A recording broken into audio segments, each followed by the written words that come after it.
Stephen Colbert made $20 million last year. The average American makes $62,000. That means in a single year, 1 year of Colbert telling jokes about Donald Trump, he made more than the average American will earn in 319 lifetimes.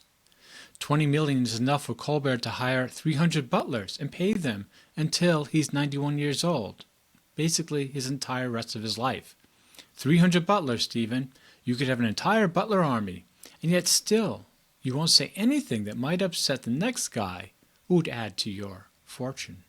So when Stephen Colbert walked into that little community TV studio in Monroe, Michigan, after CBS canceled his show, he was free finally to say anything he wanted to anyone who would listen.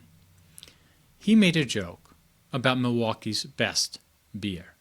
But, and I'll get to this another day, if you think he wasn't working with CBS, you were misled, or he misled you.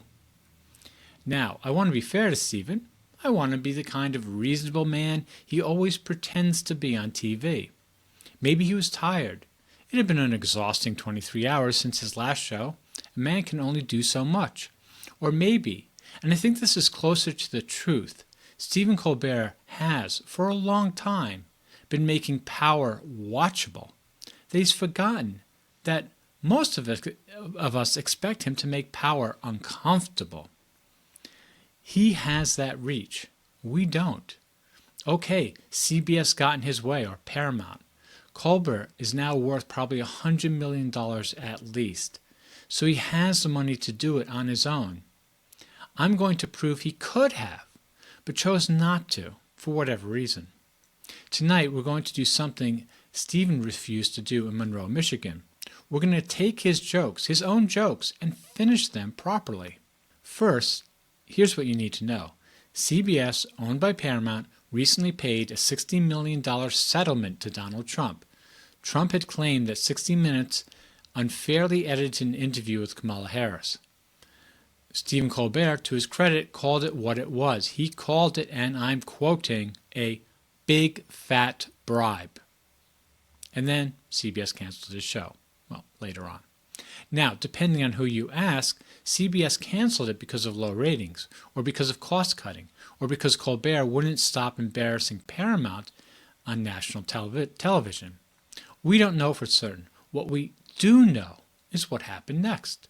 The next day, 23 hours later, Colbert shows up in Monroe, Michigan, on community access television, free. No corporate overlords, no advertisers, no Paramount executives in the control room, supposedly. Just Stephen Colbert, a microphone, Jack White, Jeff Daniels, and all the barbecue a free man could eat. And what did the liberated Stephen Colbert say? Let's go to the tape. Since I was last here in Monroe, Michigan, I spent 11 years as the primary host of The Late Show with Stephen Colbert on CBS, which came to an end last night. It's been an excruciating 23 hours without being on TV, so I am grateful to be able to be here on Monroe Community Media before they also get acquired by Paramount. Good joke, solid joke, but notice what it does. It makes Colbert one of the little guys. Stephen Colbert, $100 million, standing shoulder to shoulder with you and I on local public access television, both of them trembling before the corporate giants. This joke only works because Colbert was the star at Paramount. He's not the little guy. He's the guy the little guys were watching. But okay, warm-up joke, moving on.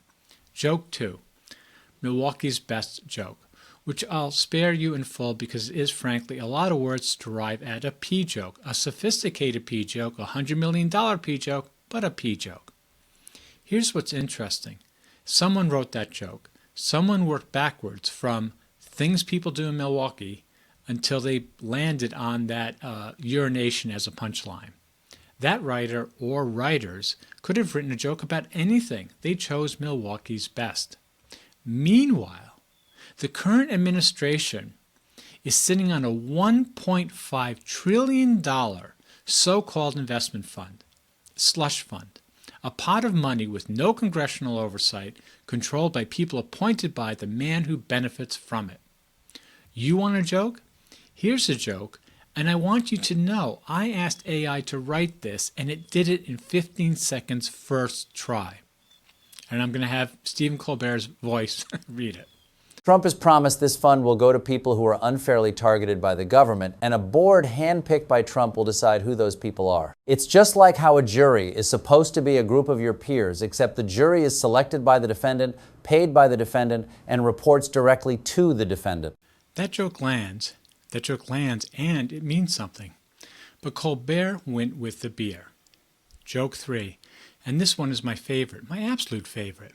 Colbert says, Into a can. Are they sponsors? They're not? And we don't have any sponsors? And we actually lost a lot of money making the show tonight? Now I know how CBS felt. he humanizes CBS, the corporation that by his own description paid a big fat bribe to a sitting president, and then canceled the one person who called them out for it. Colbert makes them the sympathetic character in the joke. Now I know how CBS felt, as if CBS is a scrappy little community TV station just trying to keep the lights on. Here, and again, 15 seconds of AI-assisted, is how the joke ends if you actually mean it. Are they sponsors? They're not? And we don't have any sponsors, and we actually lost a lot of money making the show tonight? Now I know how CBS feels, except CBS loses money and still somehow manages to cancel the one show people were actually watching. Same setup, better punchline, actually says something. Colbert didn't go there. Nobody stopped him. He just didn't. Here's what I think is actually going on. Stephen Colbert has spent 20 years turning terrifying political realities into laughing sessions. And I don't mean that as a compliment. When you watch Colbert, when you watch any of these late-night guys, you go through a very specific emotional journey. You feel the outrage. You feel the absurdity. And then Colbert gives you the perfect joke. And you laugh. And something releases. You feel like you did something. You feel like you were in on it. Psychologists have a word for this. It's called catharsis. And catharsis, historically, was considered a good thing, a way of processing difficult emotions. But here's the downside. Catharsis can also be a substitute for action. You don't need to protest if you've already laughed. You don't need to organize if Colbert already said the thing. You don't need to be angry if your anger has already been monetized and fed back to you as an entertainment. The best satirists, Swift, Twain, Carlin, etc., they don't release the pressure. They build it. They make you feel worse, not better. They make you feel like you had no choice but to do something. Colbert makes you feel like you're in with the smart people. You get it. But you don't get it. There is no cavalry. There's just us. And Stephen Colbert just made millions teaching us to laugh instead of fight. So is Colbert a coward? Yes. Not in the sense that he's afraid for his physical safety. He's a coward in the specific, precise way that very comfortable, very wealthy, very beloved people become cowards. He has too much to lose. He has a brand. He has fans on both sides who thinks he's the good one. He has future projects. He has legacy. Real satire risks the relationships with the audience. Real satire says things people don't want to hear, including the people on your side. Colbert never risks the relationships. He confirms what his audience already believes. He makes them feel clever for believing it and cashes a check. In Monroe, Michigan, free, unsponsored, nothing to sell, nothing to lose, supposedly, and he made a beer joke. He could have said, I got fired for calling a settlement a bribe. And the lesson I can take from this, say it louder, say it clearer. Because if the price of honesty is a TV show, then the TV show was part of the problem. He didn't say that either. Thanks for watching.